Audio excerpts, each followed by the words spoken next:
கண்ணீர் பேசும். லூக்கா 7ஆம் அதிகாரம் 11-17 வரை இருக்கின்ற இயேசு செய்த அற்புதத்தை கவிதையா பார்க்க போறோம். ஊரார் யாவரும் விரும்பும் குடும்பம் எங்களின் குடும்பம். திடீரென என்னுடைய கணவன் மரித்தார். குறைந்தது எண்ணிக்கை என் குடும்பத்தில் இப்போது 2. புருஷனுடைய சம்பாத்தியம் நின்னு போச்சு. வருமானம் வேண்டி நானும் வேலைக்கு வந்தாச்சு. சிறுவனாயிருந்த என் மகன் வாலிபனானான். எதிர்காலத்தில் எனக்கு ஒரு நம்பிக்கையானான். என் மகன் சம்பாதிப்பான் கை நிறைய, நீக்கிவிடும் அவன் சம்பாத்தியம் எங்கள் குறைய என்று நான் எண்ணம் கொண்டிருந்தேன். பொண்ணு பார்க்க தரகரிடம் சொல்லியிருந்தேன். என் மகன் காலையில் எழுகின்ற நேரம்தான். எழுப்பினேன். என் மகன் உயிரச்சிருந்தான். பனி போல் அவன் உடல் கொழுந்திருந்தது.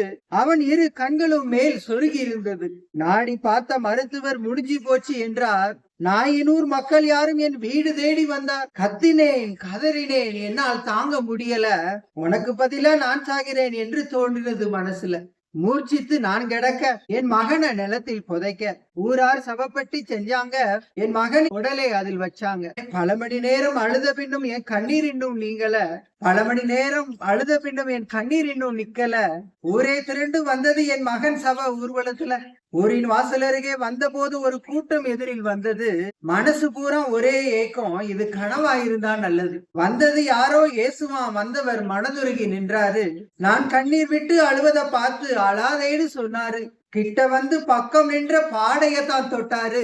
கனத்த குரலில் வாலிபனை எழுந்திருந்து சொன்னார். சடலமாக கிடந்த மகன் எழுந்திருச்சு உட்கார்ந்தான். சரளமாக என்ன நடக்குன்னு கேள்வி கேட்க தொடங்கினான். திரும்பி சென்றார். என் மகனை உயிரோட ஒப்படைச்சி தேவன் ஜனங்களை சந்திக்க வந்தார்னு ஊரே பயந்து நின்னுச்சு. இயேசுவிடம் நான் ஏதும் கேட்கல, என் கண்ணீர் பேசி இருக்குது.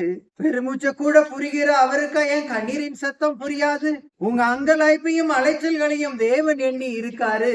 நீ சிந்தும் கண்ணீரை எல்லாம் கணக்குல வச்சு இருக்காரு. இயேசுவிடம் நான் எது கேட்கல, என் கண்ணீர் பேசி இருக்குது. பெருமிச்ச கூட புரிகிற அவருக்கா என் கண்ணீரின் சத்தம் புரியாது? உன் அங்கலாய்ப்பையும் அலைச்சல்களையும் தேவன் எண்ணி இருக்காரு. நீ சிந்தும் கண்ணீரை எல்லாம் கணக்கு வச்சு இருக்காரு. நன்றி.